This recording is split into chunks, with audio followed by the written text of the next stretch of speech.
মা মেয়ের ভালোবাসা। উফ কি ঠান্ডা পড়েছে, একটা চাদরও নেই যে সকালবেলাতে গায়ে দিয়ে কাজ করব। এটা কি? এটা তো রিয়ার চাদর। রিয়া তো বেলা করে ঘুম থেকে ওঠে। আমি বরং চাদরটা গায়ে দিয়ে কাজগুলো সেরে ফেলি। সকালবেলাতে এই ঠান্ডাতে আমি আর পারছি না। যাই কাজগুলো করে নি।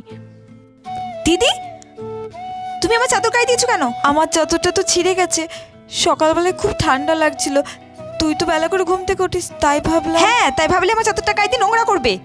তুমি যে আমার চাদরটা গায়ে দিয়েছো, তুমি জানো চাদরটার দাম কত? দাও আমার চাদর। নিজে তো কেনার সামর্থ্য নেই, আমার চাদরটা গায়ে দিয়ে নোংরা করছো।